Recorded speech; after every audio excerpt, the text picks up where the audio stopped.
అందరికీ నమస్కారం. మనం 6th class social studies classes అనేది స్టార్ట్ చేసాము. ఫస్ట్ లెసన్ అయిపోయింది. సెకండ్ లెసన్ లో కొన్ని ఇంపార్టెంట్ పాయింట్స్ అయిపోయినాయి. సో ఈ రోజు సెకండ్ లెసన్ లో నుండి అంటే గ్లోబ్ ఆ model of the earth, globe భూమికి నమూనా, ఈ పాఠం నుండి మరిన్ని ఇంపార్టెంట్ పాయింట్స్ అయితే ఈ క్లాస్ లో చూద్దాము.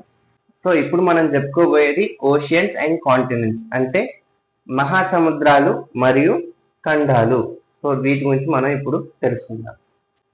సో మనం గ్లోబ్ ను పరిశీలించినప్పుడు దాంట్లో ఎక్కువ శాతం మనం చూడొచ్చు భూభాగం కంటే కూడా వాటర్ పర్సెంటేజ్ ఎక్కువ ఉంటుంది. మొత్తం ఎక్కువగా బ్లూ కలర్ లోనే కనబడుతుంది, అంటే వాటర్ ఉన్నట్టు. మనం ప్రీవియస్ క్లాస్ లో కూడా చెప్పుకున్నాం 71% వాటర్ అయితే ఉంటుంది. సో అయితే ఈ వాటర్ అంతా కూడా ఎక్కువ ఎక్కడ ఉంటుంది అంటే ఓషియన్స్ లలో, మహాసముద్రాలలోనే ఈ నీళ్ళంతా ఎక్కువగా ఉంటుంది. మొత్తం దాదాపు ఎక్కువ శాతం మాత్రం ఈ ఓషియన్స్ లోనే ఉంటుంది. మనం ఆ మహాసముద్రాల గురించి ఒకసారి మనం ఇక్కడ చూద్దాం. బట్ ముందుగా ఏంటంటే మనం తాగే నీటికి అలాగే మహాసముద్రాలలో ఉన్న నీటికి తేడా ఏంటి అంటే, నార్మల్ గా మనం రోజు మనం తాగుతుంది కదా వాటర్, దానికి మహాసముద్రాలు ఓషన్స్ లో ఉన్న నీటికి తేడా ఏమిటో ఇప్పుడు చూద్దాం.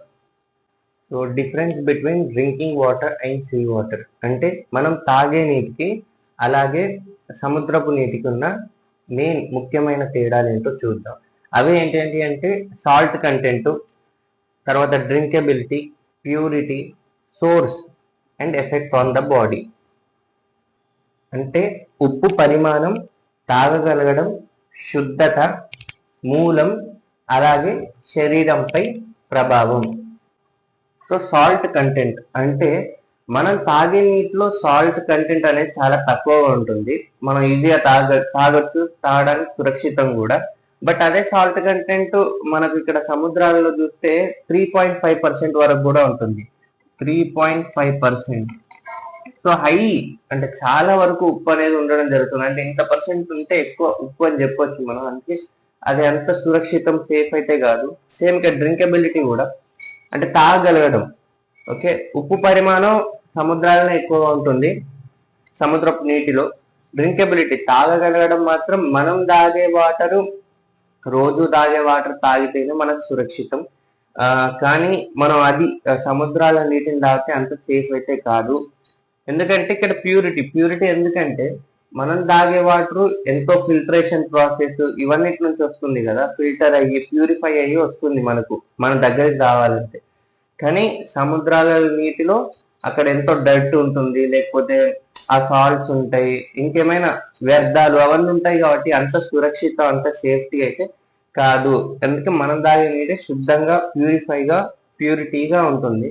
సముద్రాల నీరు అంత ప్యూరిటీగా ఉండదు. సోర్స్ అంటే ఎక్కడి నుంచి వస్తున్నాయి వాటర్ అంటే, మనం తాగే నీరు జనరల్ గా నదుల నుండి కానీ, పెద్ద బావుల నుండి కానీ, లేకపోతే ఏదైనా ఫిల్టర్ అయ్యి అక్కడ నుండి కానీ వస్తుంది.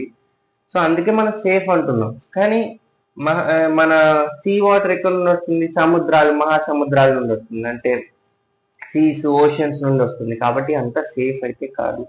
ఎఫెక్ట్ ఆన్ బాడీ, మరి ఒకవేళ ఈ రెండు వాటర్స్ కనుక తాగితే మన శరీరం పైన ఏం ఎఫెక్ట్ ఉంటుంది అని మనం చూస్తే, జనరల్ గా మనం తాగే నీరు, ఈ నీరు తాగితే మాత్రం అది మంచిదే, మంచి హైడ్రేషన్, హెల్త్ కూడా బాగానే ఉంటుంది. కానీ సముద్రాల వాటర్, మహాసముద్రాల వాటర్ తాగితే కనుక మనకు డిహైడ్రేషన్ అవ్వడానికి ఛాన్స్ ఉంటుంది. అలాగే కిడ్నీస్ పైన ఎఫెక్ట్ అనేది ఉంటుంది, కిడ్నీస్ పైన, లేకపోతే బీపీ పెరగడం కూడా జరుగుతుంది, బ్లడ్ ప్రెషర్. సో ఇవన్నీ ఎఫెక్ట్స్ కూడా ఉంటాయి. సో అందుకే జనరల్ గా మనం తాగే ఈ వాటర్ తాగితేనే మనకి ఈ నదుల నుండి, బావుల నుండి వచ్చే ఈ ఫిల్టరేషన్ ప్రాసెస్ నుండి వచ్చి వాటర్ తాగితేనే కొంతవరకు మనకు అదే బెనిఫిట్, రాదర్ దెన్ మన ఈ సీ వాటర్, ఓషన్ వాటర్ తాగితే కంటే కూడా. ఎందుకంటే వాటిలో మనం ఇందాక చెప్పుకున్నట్టు ఎక్కువ సాల్ట్ అనేది ఉండడం వల్ల అలా జరుగుతుంది. సో ఒక ఇంట్రెస్టింగ్ థింగ్ ఏంటంటే, సముద్రాల్లో, మహాసముద్రాల్లో ఎన్నో వందల వేల కిలోమీటర్లు వాటర్ అనేది ఉంటుంది. అంతులేని వాటర్, అంత వందల వేల కిలోమీటర్లు కూడా నీరు అనేది ఉండడం జరుగుతుంది. సో మనం ఒక సముద్రం ఒక నుంచి ఇంకో దగ్గరికి వెళ్ళాలన్నా కూడా మన షిప్స్, నౌకల ద్వారా వెళ్ళడం జరుగుతుంది. సో అంత పెద్దగా ఉంటాయి ఈ సముద్రాలు కానీ, మహాసముద్రాలు కానీ. సో మనకు టెక్స్ట్ బుక్ లో క్వశ్చన్ అనేది ఇవ్వడం జరిగింది. అదేంటంటే, ప్రపంచంలో ఒక మహాసముద్రం గడ్డ కట్టుకొని ఉంది అని అన్నారు. సో ఆన్సర్ వచ్చేసి ఆర్కిటిక్ మహాసముద్రం. సో ఇంగ్లీష్ లో కూడా ఇక్కడ one of the oceans is frozen to ice అన్నారు. సో ఆన్సర్ వచ్చేసి ఆర్కిటిక్ ఓషన్. సో ఇక్కడ ఎందుకంటే Arctic ocean is frozen because it is near the north pole where temperatures are very low all year. అంటే ఏంటంటే Arctic సముద్రం మంచిగా ఉంటుంది.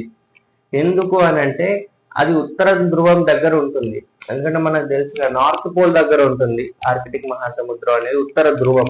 So అక్కడ ఏమైతుందంటే అక్కడ ఏడాది పొడవు తక్కువ ఉష్ణోగ్రతలు ఉంటాయి. ఉష్ణోగ్రత టెంపరేచర్ అనేది చాలా తక్కువ ఉంటుంది. సో అందువల్లనే ఈ సముద్రం, ఈ మహాసముద్రం ఎక్కువ శాతం గడ్డగట్టుకుని ఉంటుంది. అంటే ఎక్కువ టెంపరేచర్ తక్కువ ఉంటుంది కాబట్టి, టెంపరేచర్ ఎక్కువ ఉన్నప్పుడు కరగడానికి ఛాన్స్ ఉంటుంది కదా వాటర్, బట్ టెంపరేచర్ ఎప్పుడూ తక్కువగానే ఉంటుంది కాబట్టి గడ్డగట్టుకునే ఉంటుంది ఆర్కిటిక్ మహాసముద్రం.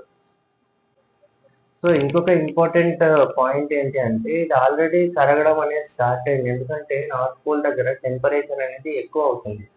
ఓకే, ఎందుకు ఎక్కువ అవుతుంది అంటే గ్లోబల్ వార్మింగ్ వల్ల. ఈ గ్లోబల్ వార్మింగ్ వల్ల ఈ ఉష్ణోగ్రతలు అనేవి పెరగడం, సో దానివల్ల ఈ మంచు ఇక్కడ గడ్డ కట్టుకొని ఉంది అన్నాం కదా మహాసముద్రం, ఆర్కిటిక్ మహాసముద్రం, ఇది కరగడం స్టార్ట్ చేసింది. సో ఇది చాలా ఫాస్ట్ గా కరగడం స్టార్ట్ చేసింది. దీనివల్ల మనకు చాలా ప్రాబ్లమ్స్ ఉంటాయి. ఎందుకంటే సీ లెవెల్ అనేది పెరుగుతుంది, అంటే సముద్ర మట్టం పెరగడం, అలాగే వాతావరణ మార్పులు అనేది రావడం జరుగుతుంది.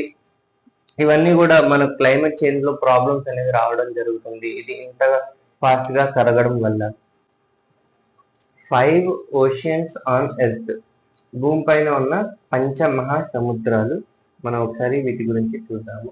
So 5 oceans on earth: Pacific ocean, Atlantic ocean, Indian ocean, southern ocean. Southern ocean అంటేనే అంటార్క్టిక్ ఓషన్ కూడా అలా పిలుస్తారు. ఆర్కిటిక్ ఓషన్, సో అంటే పసిఫిక్ మహాసముద్రం, అట్లాంటిక్ మహాసముద్రం, ఇండియన్ మహాసముద్రం అంటే హిందూ మహాసముద్రం, దక్షిణ మహాసముద్రం అంటే అంటార్క్టిక్ మహాసముద్రం ఉంటుంది కదా, దాన్ని దక్షిణ మహాసముద్రం అంటారు, ఎందుకంటే అది దక్షిణం దిక్కున ఉంటుంది. సో అలాగే ఆర్కిటిక్ ఓషన్, ఆర్కిటిక్ మహాసముద్రం అంటారు. సో ఈ 5 మహాసముద్రాలు అతిపెద్దది ఏది అని అంటే పసిఫిక్ మహాసముద్రం, లార్జెస్ట్ ఓషన్ పసిఫిక్ ఓషన్. అలాగే స్మాలెస్ట్ ఓషన్ ఏది అంటే ఆర్కిటిక్ ఓషన్. ఓకే, ఈ రెండు కూడా లార్జెస్ట్, స్మాలెస్ట్, ఈ రెండు కూడా గుర్తుంచుకోవాలి. అయితే సహజంగా మనం ఈ మహాసముద్రాల మీద జీవించలేము కదా, మనం జీవించేది నేలపైన.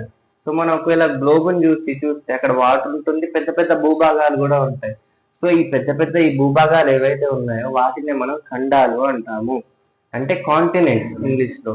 సో మనకు టోటల్ గా 7 కాంటినెంట్స్ అనేది ఉన్నాయి, 7 ఖండాలు అనేది ఉండడం జరిగింది. సో ఒకసారి వాటి గురించి కూడా మనం ఇప్పుడు చూద్దాం. సో ఇక్కడ 7 కాంటినెంట్స్ మనం ఇందాక అనుకున్నట్టు 7 ఖండాలు. So Asia, Africa, North America, South America, Antarctica, Europe, Australia. అంటే ఆసియా, ఆఫ్రికా, ఉత్తర అమెరికా, దక్షిణ అమెరికా, అంటార్కిటికా, యూరోప్ అంటే ఐరోపా అని కూడా అంటాం కదా, సో అలాగే ఆస్ట్రేలియా. సో ఇందులో అతి పెద్ద ఖండం అంటే లార్జెస్ట్ కాంటినెంట్ ఏది అని అంటే ఏషియా, ఆసియా అవుతుంది. అలాగే స్మాలెస్ట్ కాంటినెంట్ అంటే అతి చిన్న ఖండం ఏంటి అంటే ఆస్ట్రేలియా అవుతుంది. అలాగే ఏ ఖండం మంచుతో కప్పబడి ఉంటుంది అంటే అంటార్కిటికా, ఇది దక్షిణ ధ్రువం వద్ద ఉంటుంది. అంటార్కిటికా కాంటినెంట్ ఇక్కడ కవర్డ్ విత్ ఐస్, ఎక్కువగా ఐస్ తోనే కవర్ అయి ఉంటుంది, మంచుతో మొత్తం కప్పబడి ఉంటుంది. సో ఇది సౌత్ పోల్ దగ్గర ఉంది, మొత్తం థిక్ ఐస్ తోని కప్పబడి అయితే ఉంటుంది. ఈ ఖండం ఏంటి అంటే Antarctica. So Asia largest, Australia smallest, Antarctica ice తో ఉంటుంది. సో ఒక ఇంట్రెస్టింగ్ ఫ్యాక్ట్ ఏంటి అంటే భూమి మీద ఉత్తర ధ్రువం మరియు దక్షిణ ధ్రువం రెండు కూడా మంచుతో కప్పబడి ఉంటాయి. అంటే north pole and south pole ice తో కవర్ అయ్యి ఉంటాయి. సో ఇక్కడ నార్త్ పోల్ దగ్గర చూస్తే గడ్డగట్టిన మహాసముద్రం ఉంటుంది. సో ఇక్కడ ఫ్రోజన్ ఓషియన్ అంటాం కదా, ఏంటి అంటే ఆర్కిటిక్ మహాసముద్రం. అలాగే ఇక్కడ సౌత్ పోల్ దగ్గర మనకు అంటార్కిటిక్ షీల్డ్ ఆఫ్ ఐస్ ఉంటుంది, అంటే అంటార్కిటికా మంచు కవచం. ఇక్కడ విపరీతంగా కురిసిన మంచుతో నిండి ఉంటుంది. అంటే సౌత్ పోల్ దగ్గర హ్యూజ్ అక్యుములేషన్ ఆఫ్ ఐస్ అనేది ఉంటుంది. సో అందుకే ఇక్కడ ఉత్తర ధ్రువం అలాగే దక్షిణ ధ్రువం రెండు కూడా మంచుతో కప్పబడి ఉంటాయి. సో మనకి ఇక్కడ కాంటినెంట్స్ లో కొన్ని కంట్రీస్ అనేవి ఉంటాయి కదా, ప్రతి కాంటినెంట్ లో కొన్ని కంట్రీస్ అనేవి ఉంటాయి కదా. So villages, towns and cities are located on the continents. అంటే ఖండాల్లోని దేశాల్లో అన్ని గ్రామాలు, పట్టణాలు, నగరాలు ఉంటాయి. కొండలు, లోయలు, వ్యవసాయ భూములు, గనులు, పరిశ్రమలు మొదలైనవి భూమిపైనే చూస్తాం. అంటే you will find hills, valleys, agriculture, mine, factories etcetera on the land on these continents. So మనం కాంటినెంట్స్ గురించి చూసాం కదా. సో మరి మన భారతదేశం, మన ఇండియా అనేది ఏ ఖండంలో ఉంది, ఏ కాంటినెంట్ లో ఉంది అని అంటే India is in Asia continent. భారతదేశం ఆసియా ఖండంలో ఉంది. సో ఈ క్లాస్ లో మనం గ్లోబ్, ఆ model of the earth, globe, భూమికి నమూనా పాఠంలోని కొన్ని పాయింట్స్ డిస్కస్ చేశాము. సో నెక్స్ట్ క్లాస్ లో మరిన్ని ఇంపార్టెంట్ పాయింట్స్ డిస్కస్ చేద్దాము. సో ఈ వీడియో కనుక మీకు నచ్చినట్టయితే ప్రతి ఒక్కరు కూడా లైక్ చేయండి, షేర్ చేయండి, అలాగే సబ్స్క్రైబ్ చేయండి. Thank you.